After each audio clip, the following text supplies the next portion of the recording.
का अल्लाह ने 3 चीजों का जिक्र किया, कान का, आंखों का और दिल का। हालांकि जिस्म सारे का सारा अल्लाह की तरफ से दिया हुआ है, लेकिन ये 3 जराए ऐसे हैं जिनके जरिए से चीजों का यकीन हासिल होता है, सुनने से और देखने से। सुनने के काम इंसान के पास ज्यादा होता है बनिस्बत देखने के, सुने हुए वाक़यात ज्यादा होता है, और सुनी और देखी हुई चीजों की समझ इंसान को उसके दिल से आती है। हम कहते हैं इस चीज को देख के दिल ने सही तस्लीम किया, सही तस्लीम नहीं किया। तो इन तीनों चीजों को अल्लाह ने बनाया है, इंसान को खसूसियत के साथ चीजें अता कीजिए, हमने 3 का जिक्र किया। फिर फरमाए कि दुनिया के अंदर जो तुम फैल गए हो, फैलाए हुए भी उसी के हो, लोग फिर भी उसी की तरफ जाओगे। और हम शुरू में क़यामत की बात जिक्र की तो वो लोग पूछते हैं कि ये वादा कब आएगा। तो जैसे पीछे भी गुजर चुकी ये बात के वादा तो आ जाएगा, जब वादा आएगा अल्लाह की तरफ से तो फिर ना तो ये पलट कर वसीयतें कर सकेंगे और ना ही किसी से कोई बात कर सकेंगे। और यही पर मजमून दूसरा जिक्र हुआ तो फिर अपने इस बात का इकरार भी करेंगे कि हमने गलती की, लेकिन उनके पास तो इस गलती को सुधारने की गुंजाइश नहीं होगी।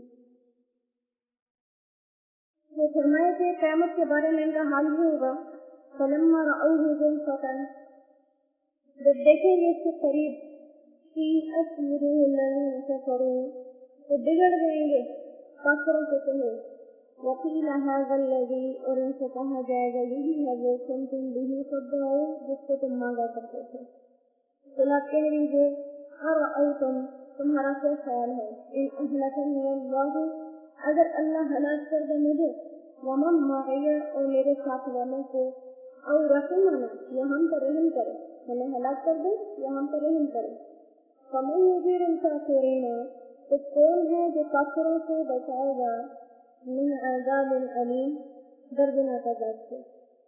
तो कह दीजिए हुवा रहमान, वही रहमान है, आमन्ना बिही, हमने उसी को माना, अलैहि तवक्कलना, और उसी पर भरोसा किया। तो सतअलमूना, अब तुम जान लोगे, मन हुआ फी ज़लालिम मुबीन, कि कौन है वाज़ह बहकाए हुए ख़याल में। तो सतअलमूना मन हुआ फी ज़लालिम मुबीन, अब तुम जान लोगे कि कौन है वाज़ह बहकावे में। बोला कह दीजिए अरअयतुम, तुम्हारा क्या ख्याल है, इन अस्बह माउकुम गौरा, अगर हो जाए सुबह को तुम्हारा पानी खुश, फमन अतीकुम, तो कौन है जो लाए तुम्हारे पास, बिमाइन माइन, पानी साफ सुथरा। तो यहाँ फिर बताया जा रहा है क़यामत के बारे में पूछने वालों के सामने जब क़यामत आएगी तो मालूम पड़ जाएगा कि वो जिसको मांगते थे वही हाल आ गया। अब उस हाल के आने के बाद उनका अहवाल बयान किया जा रहा है कि चेहरे उनके बिगड़ जाएंगे जब देख लेंगे। तो कहा कि उस वक्त उनका हाल देखने वाला होगा जब उनके चेहरे बिगड़ेंगे, और फिर उनको कहा जाएगा यही वो क़यामत है जिसके बारे में तुम दुनिया में सवाल किया करते थे। तो फरमाया कि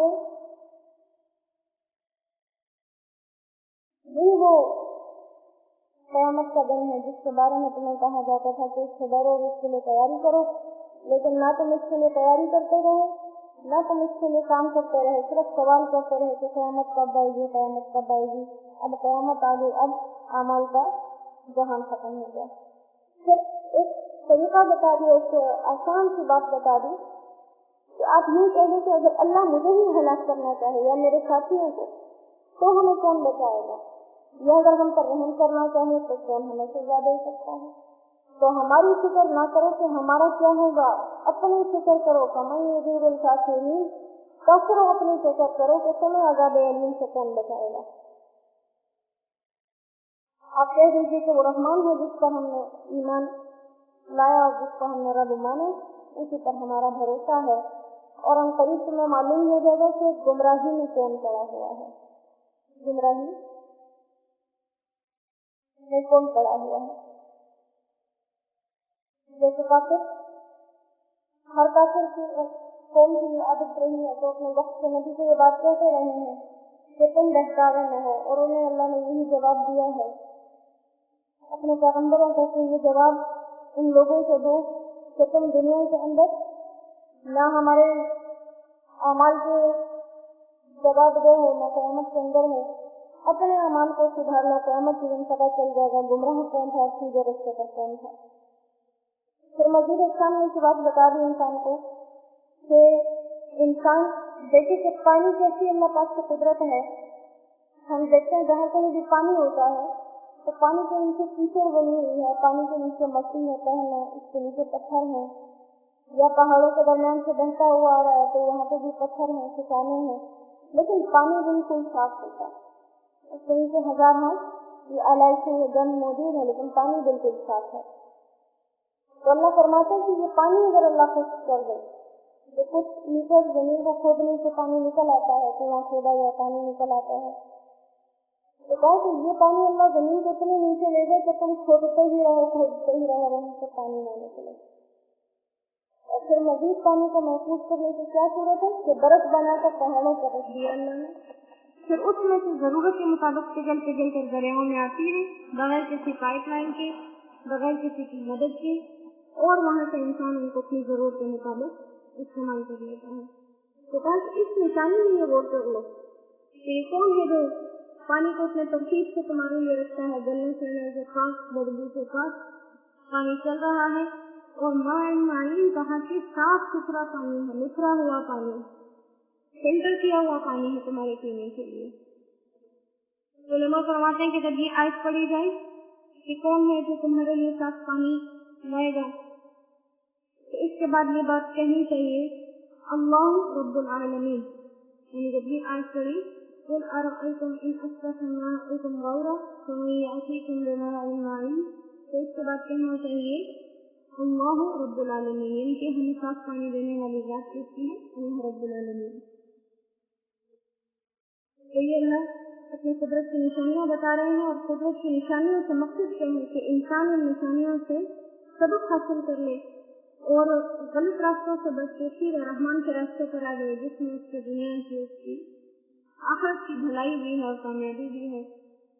الحمدللہ سورہ ملک مکمل ہو گئی، اور جیسے ہم صورت مکمل کرتے جا رہے ہیں اللہ کرے سے ہمارے اعمال میں ان کی مقدار مکمل ہوتی جائے۔ اہل کتاب کے بارے میں اللہ سبحانہ و تعالیٰ نے فرمایا اہل کتاب ایسے لوگ ہیں یعنی اسرائیل، ان کی مثال اللہ فرماتے ہیں کتے جیسی ہے۔ کتے کے اوپر کوئی بوجھ لاد دو تب بھی زبان نکال کے بیٹھا رہے گا، ہنستا رہے گا، اور اس کے اوپر کوئی بوجھ نہیں ہے تب بھی زبان نکال کے ہنستا رہے گا۔ تو کہا کہ اہل کتاب کی وہی مثال تھی، ان کو کتاب میں علم دیے گئے، مثال ان کی کتے جیسی ہو گئی کہ ان کے بوجھ تو بڑھتا گیا لیکن انہوں نے اس کو عمل نہیں کیا۔ اللہ سبحانہ و تعالیٰ ہمیں اس مشابہت سے بچائے اور ہمیں اپنے صاف کلام کو مکمل عمل کرنے کی توفیق نصیب فرمائے۔ وآخر دعوانا الحمد للہ رب العالمین۔ السلام علیکم ورحمۃ اللہ وبرکاتہ۔